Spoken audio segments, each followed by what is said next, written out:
Salut les crypto-investisseurs, ici Lionel Tabon, investisseur et entrepreneur libre. Je vous souhaite la bienvenue dans cette nouvelle crypto vidéo. Nous sommes aujourd'hui le mercredi 22 décembre 2021 et je vais faire la mise à jour du marché des crypto-monnaies. Mais avant de rentrer dans le vif du sujet, comme d'habitude, je vous invite à me mettre un petit pouce bleu pour récompenser mon travail quotidien. Et si ce n'est pas déjà fait, je vous invite à vous abonner à cette chaîne en cliquant sur la cloche pour recevoir une notification dès que je publierai une nouvelle vidéo sur la chaîne. Et puis si ce n'est pas le cas, si vous êtes un parfait débutant ou une parfaite débutante dans le monde des cryptos, je vous invite à télécharger librement et gratuitement mon ebook, vos premiers pas dans le monde des cryptos. Pour cela, c'est simple.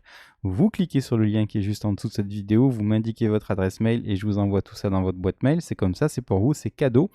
Regardez la map, joli rebond aujourd'hui sur l'ensemble du secteur des crypto-monnaies avec un BTC à plus de 3%, 48 700 $. L'ETH, plus de 2%, au-delà des 4000 $. Solana, 178 $ à plus de 4%. Le DOT, 25,17 $. AVAX, 128,16 $ à plus de 11%. Le VET également dans le vert foncé, ICP, STX, Atom, Luna, XRP, IOTA, Lecro, CRV, LRC, tout ça c'est du vert foncé. On a XRP au-delà des 94 centimes qui s'adjuge plus de 9%. Cardano qui prend plus de 3% à 1,28 $. Le Dodge 16 centimes à plus de 1%. On a le CRO qui revient au contact des 52 centimes. CRV 4,77 $ dans le vert foncé. IOTA, j'arrive pas à lire, on dirait 1,27 $. Matic 2,44 $ qui prend plus de 16%. On a Theta également dans le vert foncé à 4,19 $. LRC 2,35 $. Engine, BAT, HOT, FTM qui sont dans le vert foncé. Dans le rouge pour le moment, on n'a guère que XMR dont je ne vois pas le prix et Léo et BTCB dans le rouge. Fixe tout le reste, hein, c'est du vert, joli rebond donc sur le secteur des crypto-monnaies. Allons voir justement le Crypto Fear and Greed Index si le Scalpex veut bien se visualiser. Je vais faire un petit refresh, j'ai l'impression que voilà, l'affichage était en PLS. Alors, qu'est-ce qu'on a? Eh bien, un Crypto Fear and Greed Index, une fois n'est pas coutume, qui passe dans le neutre à 45 points. Donc, rebond technique qui accompagne un sentiment de marché qui s'améliore. Les réseaux sociaux sont toujours dans le up et le market order flow dans le neutre. On va supprimer un petit peu des onglets parce que j'ai l'impression que voilà, l'ordinateur est un petit peu en PLS. Alors, ce qu'ont fait nos amis de Grayscale hier sur la journée des 24 heures, regardez, eux ils ont vendu toutes les lignes du portefeuille hier en vendant comme d'habitude 35 BTC, plus de 200 ETH et plus de 1000 ETC notamment. Pas de rachat, hein, on a vendu du Mana alors qu'on en avait acheté la veille, on a vendu du LPT, on a vendu du Solana également. Donc pas beaucoup, on a vendu que 4 Solana. Du coup, sur l'hebdo, on se rend compte qu'il y a quand même pas mal de modifications puisque l'ensemble des lignes du portefeuille est vendu à l'exception de Solana. Et enfin, sur le mensuel, hein, c'est-à-dire la colonne des 30 derniers jours, on vend tout sauf achat massif sur Mana, LPT, Solana, BAT, Link et Phil. Voilà. Riot Blockchain qui tente un petit rebond en cette troisième semaine de baisse. Regardez ici. Donc on avait bien. Donc je suis en unité de temps hebdomadaire. On a cassé ce canal ici par le bas. On essaie de rebondir sur les 21 $, mais que c'est dur, On va voir comment on va clôturer d'ici la fin de la semaine. Mais les choses sont quand même assez difficiles sur Riot Blockchain. Donc là, on a un rebond qui est matérialisé par le fait que on a un rebond sur l'ensemble du secteur des crypto-monnaies aujourd'hui. Maintenant, regardez les indicateurs techniques, on est dans des figures de compression, un momentum qui reste négatif, un RSI qui arrive à trouver un support, une fois n'est pas coutume, ici. Donc voilà, il serait temps quand même de commencer à rebondir au niveau du RSI et de venir retester la résistance oblique. Au niveau de William, on reste en zone de survente. Donc pour le moment, tant qu'on restera dans cette zone-là, eh bien la baisse ne sera pas terminée et la volatilité qui est au plus bas. C'est peut-être justement maintenant des bonnes zones pour recharger sur Riot Blockchain. Pourquoi pas. Allez. On va passer au DXY si vous le voulez bien. Le DXY actuellement qui est qui fait une petite pause, mais voilà, honnêtement, rien de grave. Respiration au-dessus des 50% de Fibonacci. Souvenez-vous, on avait identifié une grosse phase de baisse, avec une figure de retournement en forme de W qui a été validée par le fait que la ligne de coup ici en jaune a été cassée par le haut le 27 septembre dernier. On a fait un petit pullback et puis on a cassé les 38,2 et les 50% de Fibonacci. On est toujours au-dessus d'une moyenne mobile à 20 séances qui monte. On a l'euro-dollar aujourd'hui à 1,12,8, donc pas beaucoup de dévolution depuis hier. Et l'objectif, c'est d'aller se positionner ici dans cette zone de rechargement de short entre les 97,72 points et les 100 points. Donc au niveau du dollar, il vaut mieux en avoir en portefeuille en ce moment si vous avez une stratégie de détention de devises. L'inflation, elle est toujours en tendance haussière ici. Regardez, on est en train presque de poser un bottom, on dirait. Donc on a pour le moment un premier arrêt qui est en train d'être préservé. Regardons en close line pour voir si ça se voit mieux. Oui, voilà, on a un W qui est en train d'être posé. Bien évidemment, il va falloir casser la petite ligne de coup là ici. Je peux la matérialiser comme ça. On la surveillera pendant les jours à venir ici. Hop là, voilà. Ici, donc, moins 20,28 points à casser si on veut justement que ce W se valide et qu'on puisse repartir vers le nord concernant cette inflation. Bien évidemment, il faudra casser également la résistance oblique baissière et la grosse ligne de coup sur les moins 13 points pour valider le gros W. Voilà, mais ça, on le verra un petit peu plus tard dans l'avenir. Assez intéressant ce qui se passe sur l'argent qui rentre sur le secteur des crypto-monnaies. Regardez, on est en train de repasser au-dessus du support oblique baissier. Là, alors attention, on est en train de faire une petite mèche sur la moyenne mobile à 20 séances sur le premier arrêt. Donc on va voir comment on va clôturer tout ça. Peut-être que justement on aura eu une fausse cassure par le bas de notre support oblique là, la semaine dernière. C'est pour ça que je vous dis à chaque fois, il faut toujours une bougie de confirmation pour voir si on casse un support ou pas. C'est très très important. Alors est-ce qu'on fait juste un pullback pour justement continuer notre baisse et casser une bonne fois pour toutes ce support, ou est-ce que justement le fait de l'avoir cassé, c'était un petit peu exagéré et maintenant on revient le retester. Alors on n'est que mercredi, donc milieu de semaine. On clôturera cette bougie ici dimanche soir 20h heure américaine. Donc honnêtement, on ne peut pas encore trop se prononcer. Ce qu'on peut regarder par contre, c'est les indicateurs techniques pour voir si on a des indications par rapport à leur évolution. On est toujours sur des indicateurs techniques quand même qui sont ici. Je vais un petit peu le faire parce que je vois que je ne l'ai pas fait. Ici, on va tracer ici une résistance oblique baissière qui est assez évidente à tracer. On a beaucoup de points de contact, donc elle est assez pertinente cette résistance oblique. On va la colorier en rouge. On va s'assurer qu'elle est bien visible en hebdo et non pas en mensuel. Donc je décoche le mois. Je valide ici. Voilà. Ici, on a l'impression qu'on est en train de valider un second creux plus haut que le précédent. Donc ça peut être encourageant, ça peut être pertinent de tracer ici maintenant un support qui pourrait se mettre en place ici sur le momentum. Alors ce momentum, il est toujours négatif pour le moment. Donc on ne peut pas crier victoire trop vite. Maintenant, voilà, on évolue dans une figure que j'aime bien, les figures de compression, vous le savez. Lorsque on résout ces figures de compression soit par le haut, soit par le bas, ça se traduit généralement par un gros mouvement sur le cours. Au niveau du RSI, c'était déjà le cas. On était déjà à l'intérieur de ce gros triangle de compression. On a un gros support ici très pertinent puisque maintenant on a un troisième creux qui est en train de se former là-dessus. Ce qu'il faut, vous le savez maintenant, pour qu'on rebascule en tendance haussière vis-à-vis de cette market cap, c'est de casser tour à tour cette première résistance oblique baissière et cette seconde ici pour pouvoir se dire ok, ça y est, on repart en tendance haussière sur la market cap.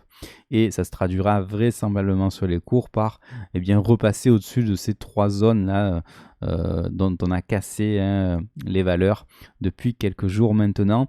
Est-ce qu'au niveau de William on a posé un bottom? On dirait qu'on est sur un V-bottom, ça y est, regardez. Voilà, bon, pour le moment c'est un V-bottom qui est en train toujours d'être affiné, puisque je vous rappelle quand même que c'est calculé en instantané, si j'ose m'exprimer ainsi. C'est-à-dire que si on finit la semaine finalement plus bas, finalement le William il va continuer à baisser. Pour le moment, avec le rebond qu'on connaît actuellement, forcément on a un William hebdomadaire qui est en train de jouer le rôle de rebond, ce qui ferait quand même un deuxième creux ici plus haut que le précédent, et donc pourquoi pas un énorme W à venir. On pourrait même justement matérialiser la ligne de coup de cet énorme W au niveau de William ici. Voilà. Voilà, pour les non-initiés, je vous le dessine et puis après je vous l'enlèverai parce que sinon ça ferait, voilà, ici énorme W avec un premier creux ici, une grosse ligne de coup ici, et voilà, ça ferait ça, d'accord? Et là on validerait cet énorme W. Voilà, je vous l'enlève parce que là vraiment on n'y voit plus rien. Donc voilà, ici peut-être qu'on est en train de dessiner la deuxième ganse de notre énorme W. Qui pourrait finalement augurer quelque chose d'énorme sur la market cap. Et puis finalement, ce ne serait que plus que logique, puisque regardez, depuis plusieurs semaines maintenant, on identifie ensemble une tendance de dos assez haussière, puisque on a des sommets ascendants et des creux ascendants également. Et on a une garage zone ici entre les 1,618 et les 200% de Fibonacci qui se matérialise ici dans la garage zone en grise. La petite box grise ici, on devrait se garer dans entre les 3473 milliards de dollars et les 4000 milliards de dollars. Donc peut-être que actuellement ce que l'on est en train de connaître ici, c'est tout simplement un piège baissier, c'est-à-dire que un piège baissier qui a quand même des raisons qui sont relativement fondamentalement logiques, dans la mesure où aux États-Unis par exemple on paye des taxes. Je vous rappelle également qu'aux States on a maintenant des plus-values réglementairement qui sont imposées fiscalement sur les secteurs de crypto-monnaies, chose qui n'était pas le cas, me semble-t-il, en décembre 2020.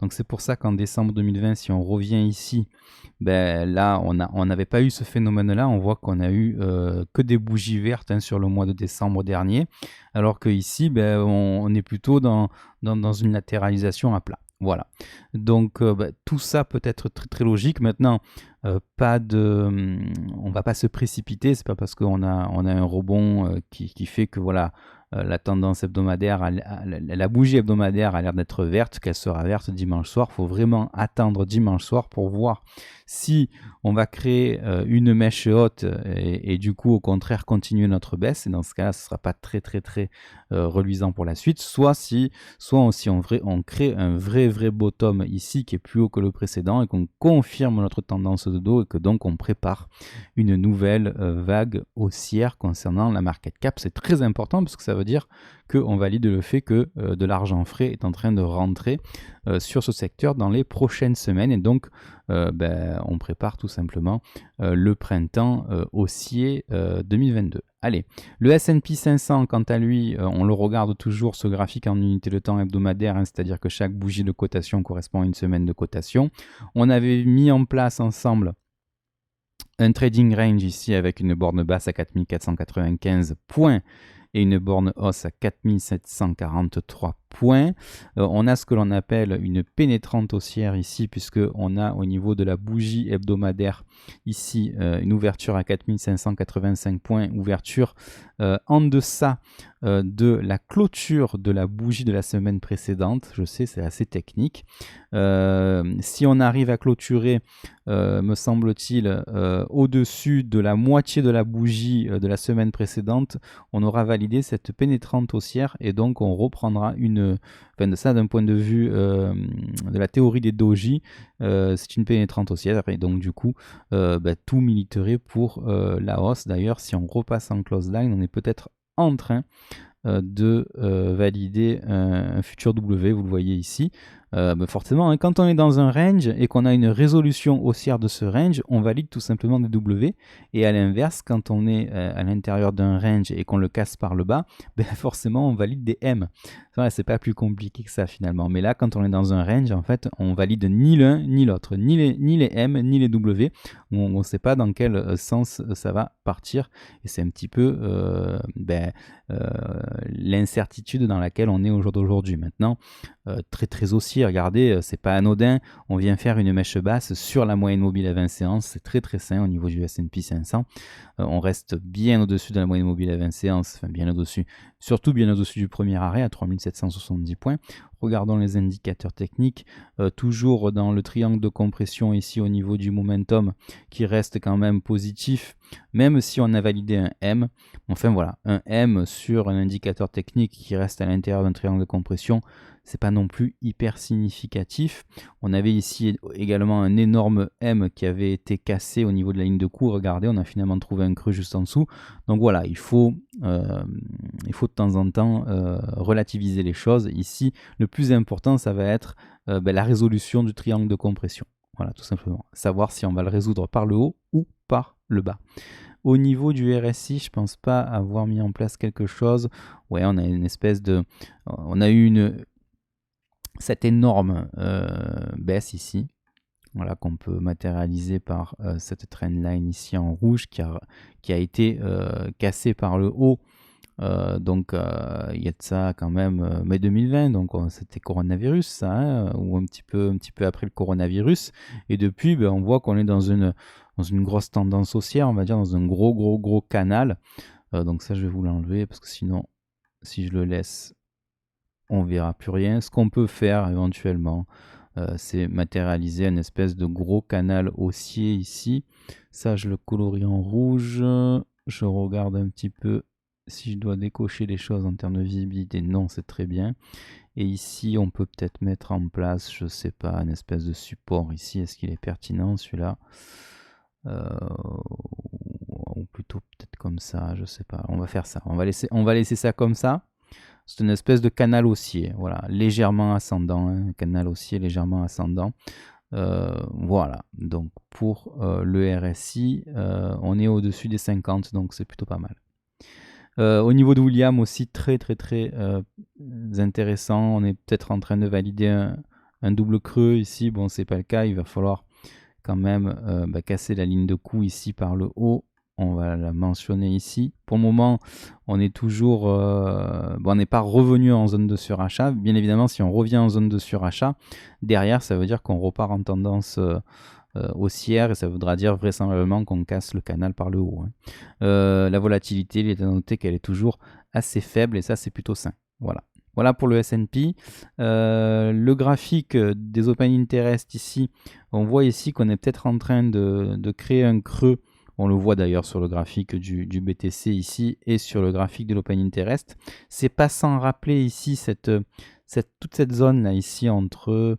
C'était quand ça? C'était entre le 23 mai 2021 et le 21 juillet 2021. Souvenez-vous, on avait subi notre mini crack là au mois de mai 2021.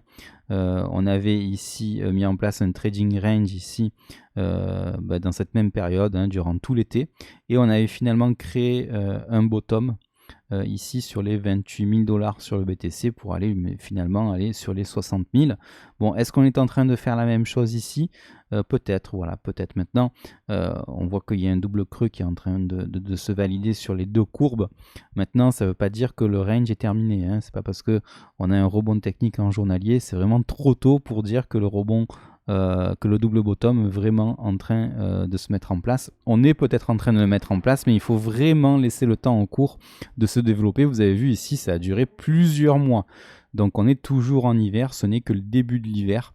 Et voilà, en général, on met des bottoms, on met plusieurs mois durant l'hiver pour poser des bottoms. Et plus le bottom mettra de temps à se poser, plus la phase haussière qu'il y a derrière sera plus impressionnante. Voilà, tout simplement. Allez, l'analyse graphique du BTC, on va commencer en unité de temps journalière. Regardez, pourquoi je vous dire qu'il faut ne pas se précipiter. C'est un très joli rebond. certes, mais regardez la mèche haute ici qui eh bien, nous fait quand même revenir on revient un petit peu les pieds sur terre. C'est-à-dire que la résistance oblique baissière du biseau descendant joue son rôle de résistance et on n'arrive pas à la passer. Voilà, donc tant qu'on ne cassera pas de manière très franche avec des volumes cette résistance oblique baissière qui est confondue, vous l'aurez reconnu, avec la moyenne mobile à 20 séances, on ne voit pas trop ici avec le graphique, et on voit que la résistance oblique elle est en rouge et la moyenne mobile elle est en rose ici. Donc voilà, toujours à l'intérieur de cette énorme zone de rechargement à l'achat, ici entre les 45 500 $ et les 50 500 $. C'est bien, hein, on est en train de créer ici un double creux. Vous voyez ici, le 13 décembre, on a fait un creux sur les 45 536. Là, on voit encore que ces 45 536 jouent le rôle de support à plusieurs reprises, le 17 décembre, le 18 décembre, le 20 décembre. Donc c'est très très bien, on est peut-être en train de créer un W ici en journalier. Je vous le montre en close line, vous le voyez, il est ici. Voilà. Maintenant, il faut confirmer derrière la trendline. Moi, j'aimerais plutôt qu'on ait un W derrière la trendline et qu'on, voilà, d'abord, dans un premier temps, on casse la résistance oblique et derrière la résistance oblique, on refait un W. Voilà. Là, on pourra se dire, ok, c'est bon, on n'est plus en tendance baissière. Pour le moment, on est toujours en dessous d'une moyenne mobile à 20 séances qui descend, en dessous d'une résistance oblique qui descend. Donc voilà, on est loin, loin, loin encore de notre bottom pour le moment. Maintenant, c'est vrai que voilà, d'un point de vue de la tendance, effectivement, on voit que les vendeurs sont en train de s'épuiser progressivement. Voilà. Allez, les indicateurs techniques, c'est bien sur le momentum. Regardez, on est vraiment en train de casser cette espèce de biseau ici descendant. Donc ça, c'est très très bien. Honnêtement, on repasse ici au-dessus des zéros. On casse la résistance oblique baissière. Donc on repasse en territoire positif. Donc ce sont bel et bien maintenant les haussiers qui sont aux commandes. On va attendre d'avoir une confirmation pour être sûr que ce n'est pas une fausse cassure. Vous le savez, de temps en temps, le momentum, il casse sa résistance oblique et il la réintègre 2 ou 3 jours derrière. Donc c'est bien, on est en train de valider ici ce double creux, vous le voyez ici. La ligne de coup est ici, voilà, au-dessus des zéros. On valide également cet énorme W ici, bien que voilà, le premier creux ici soit plus haut que le précédent. J'aurais préféré que ce soit l'inverse. En général, les vrais W entre guillemets, c'est premier creux et second creux plus haut que le premier. Bon, là, c'est pas le cas. Donc le seul W dont on peut se contenter, c'est celui-là, le tout petit là. Et sur le momentum, j'aurais préféré quand même avoir un gros W. Voilà. Donc pour le moment, prudence. C'est bien, mais il ne faut pas se précipiter. Au niveau du RSI, c'est un petit peu la même chose. Là aussi, c'est très bien. On valide ce double creux, même ce triple creux. Vous le voyez là, premier creux, second creux, troisième creux. On valide ici la ligne de coup ici en jaune. On casse la résistance oblique baissière. Donc pour le moment, c'est très très bien. Mais sur le cours, on n'a pas ça encore. Donc il faut qu'on ait ça sur l'indicateur technique, sur le RSI. Ça montre vraiment que le momentum baissier, ça y est, il est terminé.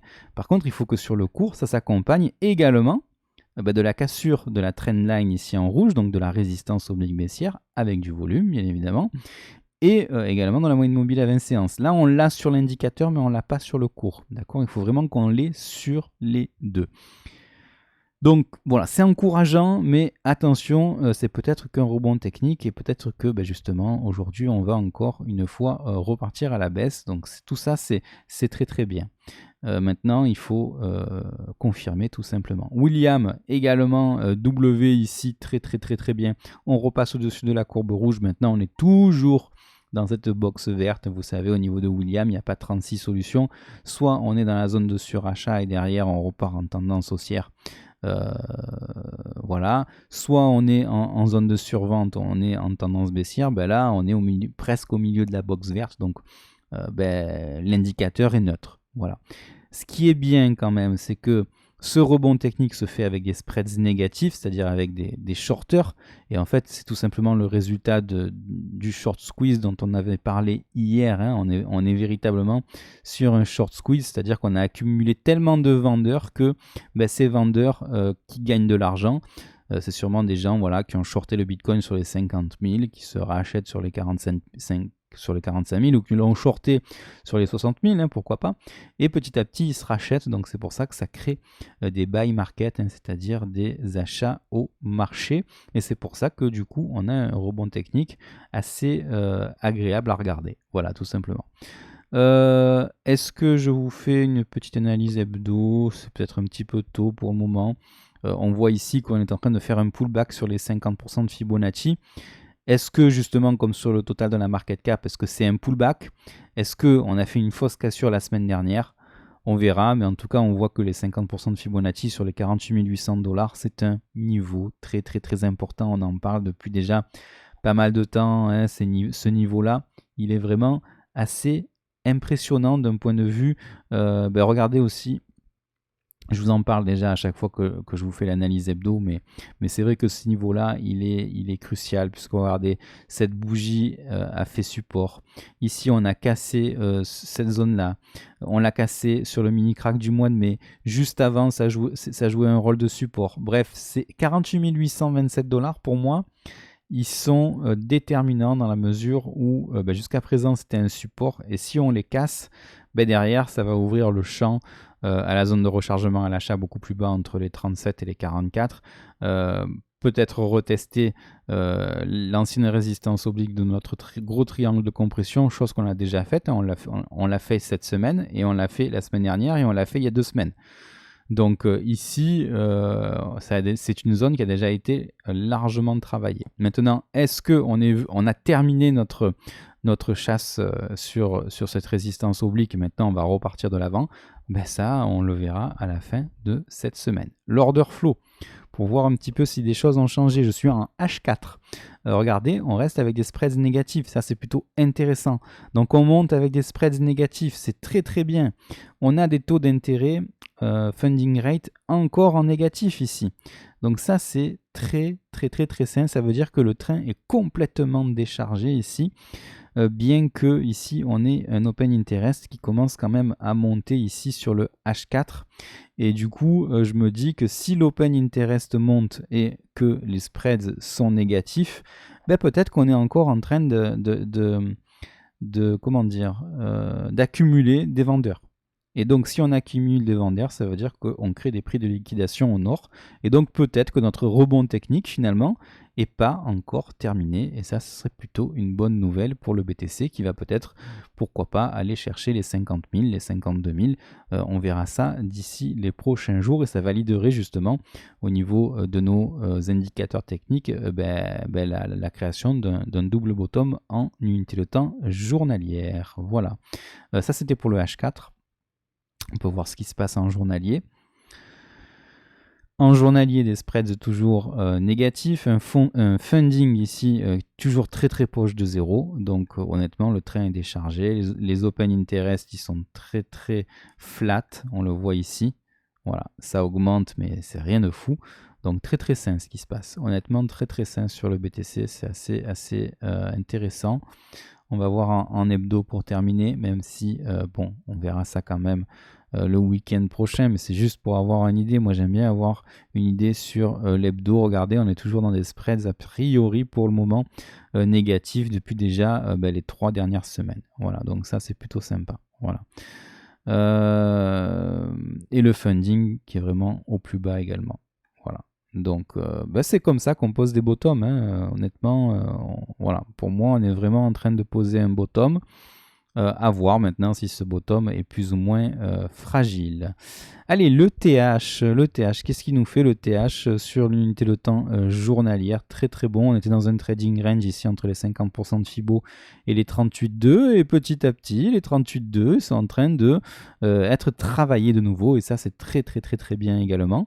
Donc on n'a pas finalement était en dessous des 50% de Fibonacci pour aller tester la zone de rechargement à l'achat. Alors attention, il reste quand même un dernier rempart, les niveaux de 38,2 sur les 4020 $, et la moyenne mobile à 20 séances qui est toujours descendante, donc qui va jouer un rôle de résistance. Voilà, donc à voir si les acheteurs vont avoir suffisamment d'énergie pour casser cette résistance. Les spreads sont toujours dans le rouge, c'est très très bien. Les indicateurs techniques, commençons par le momentum, très très bien, comme sur le BTC. Ici, on casse notre résistance oblique baissière et on la casse assez franchement. On casse les lignes de coup. Toutes les lignes de coup des W, regardez, sont cassées par le haut. Donc ça, c'est très très bien. Donc on valide des petits W, on valide ici l'énorme W ici. Voilà, comme ceci. Donc ça, c'est plutôt sympa. Et surtout, on a donc des acheteurs qui reprennent le contrôle, puisque le momentum repasse en territoire positif. Au niveau du RSI, c'est un petit peu plus timide, on va dire. On peut ici mettre en place un gros support. Par exemple, ici, il n'est pas hyper pertinent. Enfin, quoique, oui, on a presque 3 points de contact. Et ici, est-ce qu'on est en train de casser notre résistance oblique? On dirait que oui. Voilà. Maintenant, rien n'est fait, hein. Vous le savez, ça peut être une fausse cassure. Donc, pour le moment, très très bien ce qui se passe sur Ether. On l'avait vu hier, hein, que c'était vraisemblablement ce qui allait se passer, la cassure à la hausse de la résistance oblique. Maintenant, attention aux 4000 $. Il faut vraiment que ces 4000 $ ne jouent pas un rôle de résistance. Il ne faudrait pas que ça soit un pullback qu'on est en train de faire sur les 38,2 pour replonger à nouveau dans le bas de notre canal sur les 3760 $. Voilà, donc affaire à suivre sur l'ETH. En journalier, on termine avec un joli W validé sur le William, mais on reste au sein de la box verte, donc ça reste relativement neutre. L'order flow maintenant sur l'ETH, on passe en H4. On voit ici que contrairement au BTC, celui-là, regardez, il évolue un petit peu plus dans le territoire positif depuis quelques heures. Alors c'est pas hyper flagrant, c'est pas des grosses valeurs, hein. On a 0,58 $ de spreads. On a un funding par contre qui est beaucoup plus important que sur le BTC. Regardez ici à 0,0096, ça c'était pour le H4. On va voir ici en daily pour voir si c'est la même chose. Voilà, en daily on est quand même proche des zéros et on a quand même évolué assez souvent en territoire négatif. Voilà, donc c'est quand même plutôt pas mal, même si voilà, je trouve quand même que le funding ici il est réduit, mais il est quand même assez soutenu. Voilà. Bon, avec des open interest qui augmentent légèrement. Je me demande si sur le TH, il n'y a pas des gens qui commencent à racheter de nouveau le TH sur les contrats dérivés. Donc peut-être qu'il aura un petit peu plus de mal à monter que le BTC. On verra ça par la suite. Le TH libellé en BTC, est-ce qu'il est toujours aussi fort? Oui, regardez, on a cassé les 38,2 depuis le mois dernier. Ici, voilà, hein, chaque bougie de cotation correspond à un mois de cotation. On a toujours la box rouge ici en ligne de mire. Les indicateurs techniques sont assez élevés ici, hein. Je ne vais pas les repasser en revue, mais on a un momentum haussier. On a un RSI qui est proche de la zone de surachat et William qui l'est dans la zone de surachat.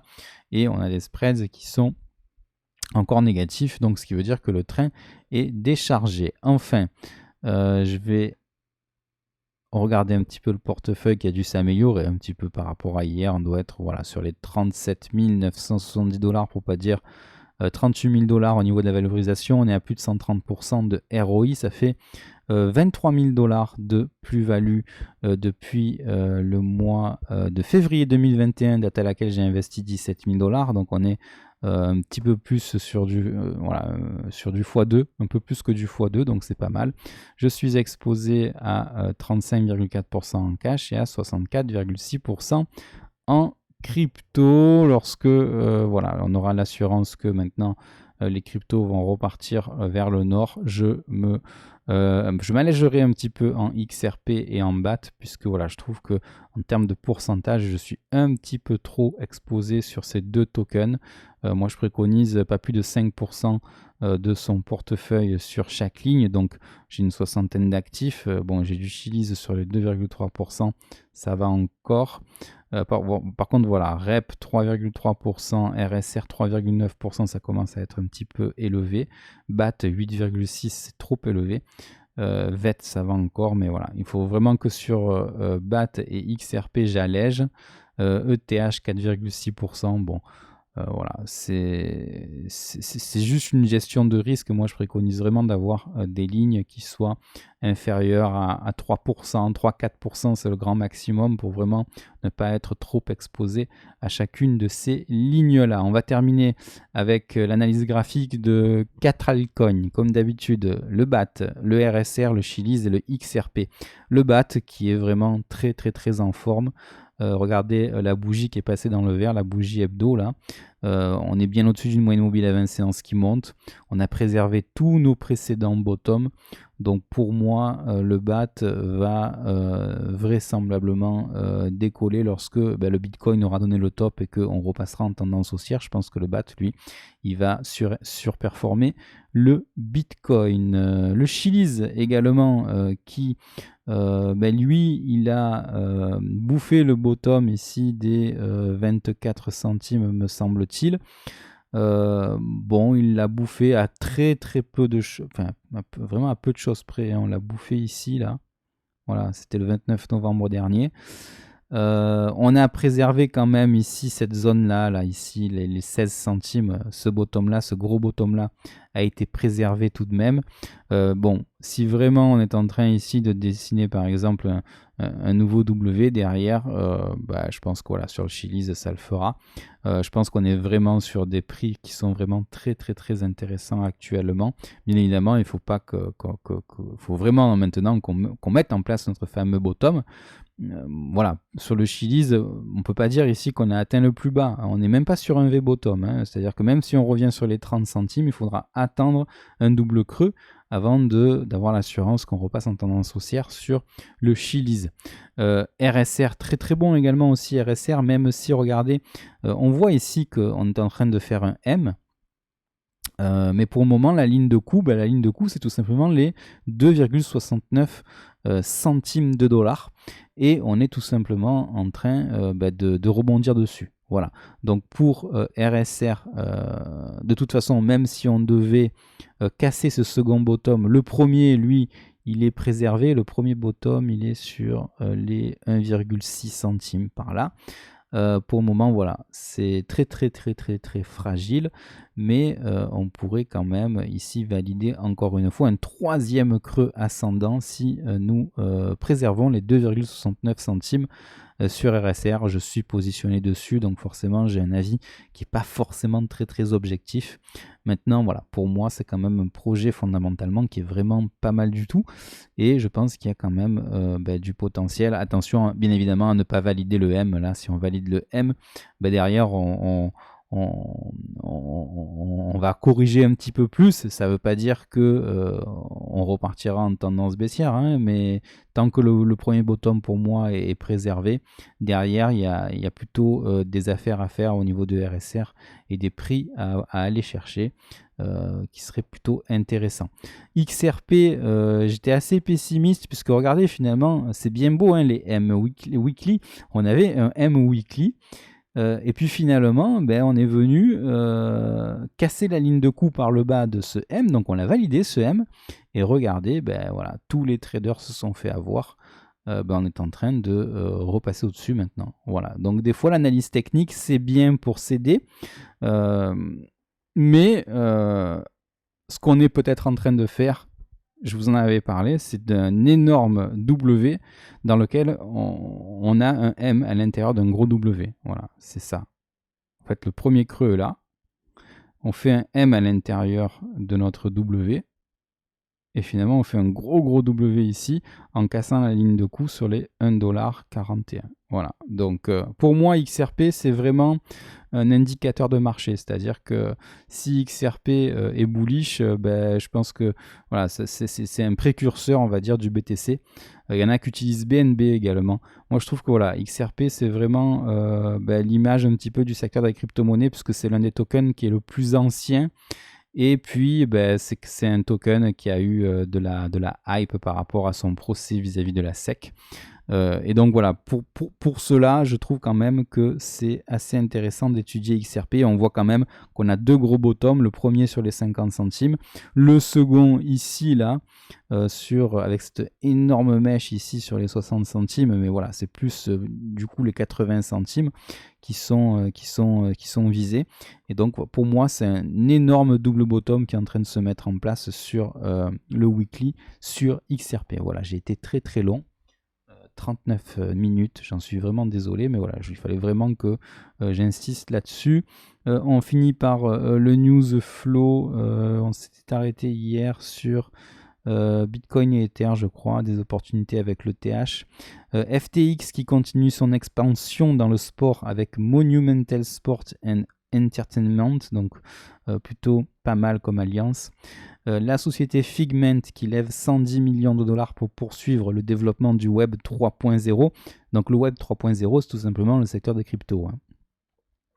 L'UST de Terra Luna qui dépasse le DAI pour devenir la 4e capitalisation des stablecoins. On a une grosse course également vis-à-vis des stablecoins, que ce soit l'USDC, l'USDT pour les deux qui sont les plus connus, mais le DAI également et l'UST de Terra Luna, ça aussi c'est plutôt pas mal. Facebook qui débourse 60 millions de dollars pour acquérir le nom Meta auprès d'une banque du Dakota du Sud. Donc pourquoi Facebook tient tellement à avoir le monopole de ce terme méta? Pour moi, l'univers des méta, c'est un univers qui va avoir sa place au sein des crypto-monnaies. C'est tout ce qui est réalité virtuelle, etc., etc. Pour moi, on est vraiment dans la bulle Internet de l'année 2000. Mais là, voilà, on est vraiment dans le Web 3.0, les cryptos. C'est pour ça qu'à mon avis, il y a de très fortes chances quand même pour qu'on soit sur des M-weekly et sur un bear market, que ce soit sur le mensuel ou sur l'hebdo. Il y a trop d'argent qui sont dépensés par les entreprises, que ce soit Facebook, que ce soit FTX, des plateformes qui lèvent des sommes astronomiques pour pouvoir développer le secteur des crypto-monnaies. Rappelez-vous, hier, on avait un article qui nous disait que également on allait vers une régulation mondiale des crypto-monnaies. Donc tout ça quand même milite pour un secteur qui est en train de se développer. Donc pourquoi on rentrerait dans un bear market? Je me pose toujours cette question. Je pense que honnêtement on est sur la mise en place d'un double bottom. Encore une fois, ceci n'engage que moi. On peut très bien également partir en bear market, c'est pas parce que le fondamental est bon que le technique va suivre, mais bon, voilà. Après, on n'a pas la science infuse et seul le marché a raison. Et enfin, la chaîne de magasins mexicaine Grupo Electra qui accepte les paiements en Bitcoin, là encore, c'est pareil. Si vous mettez